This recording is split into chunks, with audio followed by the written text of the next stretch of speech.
Saudara, Anda masih menyaksikan Breaking News Kompas TV bersama saya Niputu Trisnada. Saudara, hari ini Israel kembali memberikan serangan rudal kepada Iran, khususnya di kota Teheran, dan juga mengakibatkan sejumlah kerusakan. Meskipun sampai dengan saat ini belum ada data pasti terkait dengan dampak dari kerusakan yang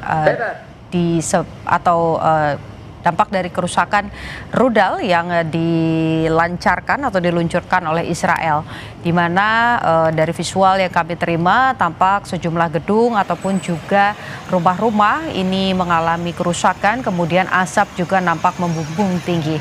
Tapi berkaitan dengan korban jiwa ataupun juga korban luka, datanya ini belum terverifikasi secara pasti.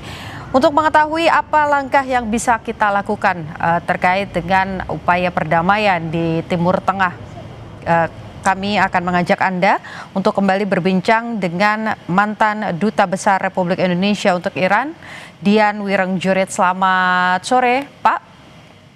Selamat sore Mbak Putu, mudah-mudahan suaranya lancar. Nah, ini suaranya sudah jauh lebih baik jika dibandingkan tadi. Tadi terakhir sebelum mengalami gangguan begitu, pertanyaan kami adalah apa yang kemudian bisa dilakukan, Pak?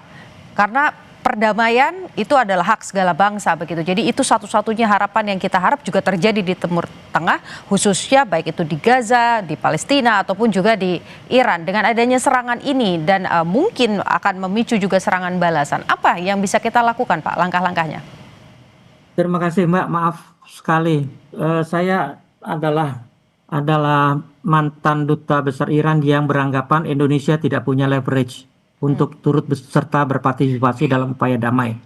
Kalau tadi Mbak singgung slogan apapun katanya piagam PBB menciptakan perdamaian, Undang-Undang Dasar kita menciptakan perdamaian, semua negara anggota PBB sadar. Dan banyak negara yang undang-undang dasarnya juga mengedepankan upaya perdamaian. Sudah terbukti kok, kita nggak bisa mendamaikan Iran dan Arab Saudi. Kita tidak punya leverage. Islam moderat, non-blok segala macam, bukan lagi leverage dalam paradigma geopolitik sekarang. Lupakan itu. Sekarang kita harus review kebijakan kita. Dalam BOP misalnya, sudah pasti ini tidak akan jalan apa yang dilakukan Trump melalui BOP-nya. Apa yang dilakukan sudah jelas pengkhianatan terhadap janji-janjinya. Bahwa upaya perdamaian di satu pihak, serang pihak yang sekarang sedang menikmati bulan Ramadan secara tiba-tiba dilakukan. Apakah itu orang yang cinta damai? Buat saya sama sekali tidak. Jadi tidak usahlah ikut-ikutan, apalagi dalam kerangka perdamaiannya Donald Trump. Nah, yang saya mau tegaskan di sini tolong diingat bahwa kejadian ini memberikan pelajaran sangat berarti buat kita, masyarakat kita di Indonesia yang selama ini hanya heboh bahwa kita dipuji-puji, kita disambut dengan antusias, diterima dengan itu, sama sekali berita hanya untuk Indonesia oleh media Indonesia. Maaf ya, di luar negeri kita bukan siapa-siapa, berita kita tidak besar, tidak ada. Nggak usah, buat saya kita terlalu narsis ya dengan diri kita sendiri gitu loh. Padahal tidak ada yang memuji-muji kita. Yang ada adalah negara-negara teman-temannya Amerika sendiri menjauh dari Amerika. Kok kita malah mendekati, akibatnya sekarang kita lihat, kita pun ditipu. Oke, baik. Indonesia tidak punya dalam tanda kutip kemampuan untuk memberikan perdamaian dunia. Tapi pertanyaannya, apakah kemudian PBB ini juga bisa mengambil sikap dan juga negara-negara lain mengambil sikap untuk menciptakan perdamaian tersebut, Pak? Pasti PBB itu charternya menciptakan perdamaian dunia, pasti akan mengambil tindakan. Pasti ada negara yang melaporkan serangan Israel ini ke PBB dan itu akan ditindaklanjuti oleh PBB. Tapi masalahnya kan satu, Trump itu sudah kehilangan akal sehat, sudah memutuskan meninggalkan multilateral melalui jalur PBB. Kita lihat saja, apapun yang dilakukan oleh Dewan Keamanan, selama itu intinya mengutuk atau mengecam Israel, pasti diveto Amerika. Jadi PBB dalam kali ini tidak jalan. Tapi yang saya mau tekankan, justru disinilah nanti yang akan berperan bahwa negosiasi itu pada level kawasan, khususnya Timur Tengah, kawasan Teluk. Negara-negara Teluk pasti tidak akan tinggal diam melihat rudal-rudal itu melayang di atas wilayahnya. Itu satu pelanggaran internasional yang tidak sangat nyata dan tidak mungkin dibantah oleh siapapun. Saya menyampaikan begini, Iran ketika membalas serangan waktu perang 12 hari itu, ketika membalas serangan untuk menyerang pangkalan militer Amerika di Doha, karena Qatar adalah negara teman Iran, Iran pun harus minta minimal menginfokan akan melakukan serang balasan. Karena itulah pangkalan Amerika sudah dikosongkan. Itulah etika perang yang seharusnya ditegakkan gitu loh. Artinya meminimalisir korban di pihak sipil apalagi. Nah, waktu itu pun Qatar memindahkan, mengungsikan penduduknya yang dekat pangkalan Amerika. Kalau ingat lagi, ketika Qasem Soleimani ditembak secara pengecut oleh Amerika di Irak, Iran pun minta izin Irak untuk menyerang pangkalan Amerika di Irak. Sehingga pangkalan itu pun sudah dikosongkan. Korban sipil juga jadi minimum.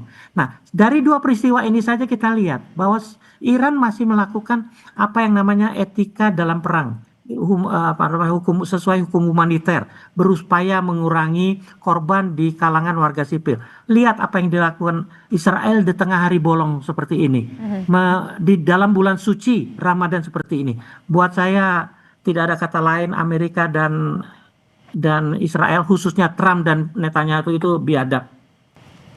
Oke, terakhir Pak, sebelum kita tutup diskusi ini, artinya memang tanggung jawabnya atau harapan besarnya untuk kemudian menghentikan aksi saling kirim rudal ini ada di negara-negara di kawasan Teluk ya Pak ya?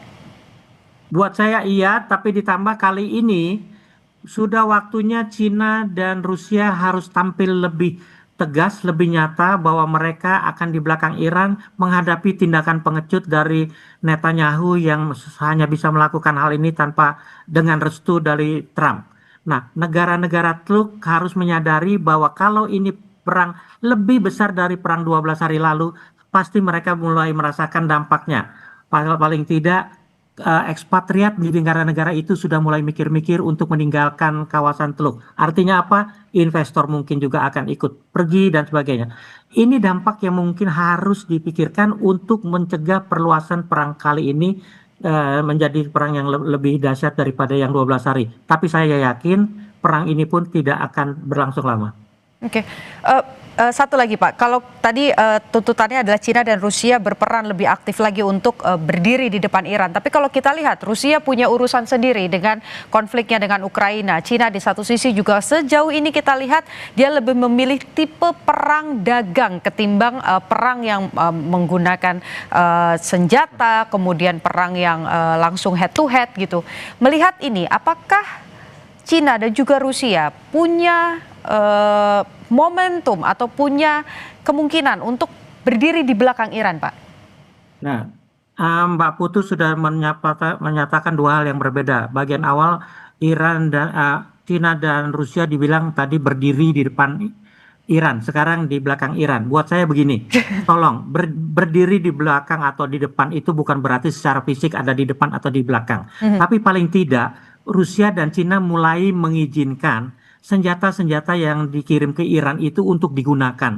Karena senjata-senjata yang dikirim dari Iran itu senjata-senjata yang juga luar biasa canggihnya dan yakin bisa mengimbangi Amerika. Sementara kalau rudal-rudalnya Israel sendiri yang juga buatan Amerika itu, yakin Iran masih punya kemampuan menangkal. Karena cyber Iran itu sudah diakui kecanggihannya bisa melakukan jam terhadap waktu demonstrasi kemarin itu, bisa melakukan jam sehingga drone-nya bisa ada di atas kapal induk Amerika. Buat saya Cina dan Rusia berdiri itu bukan berarti fisik, tetapi paling tidak mungkin penasehatnya juga sudah mulai bisa dikirim, mungkin juga mereka sudah mulai secara terbuka bahwa kami kali ini tidak akan cuma diam gitu loh.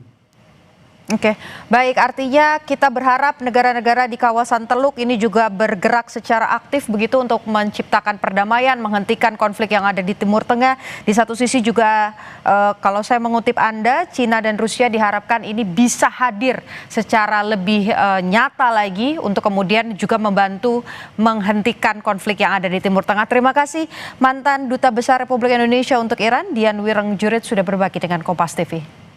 Terima kasih, Mbak.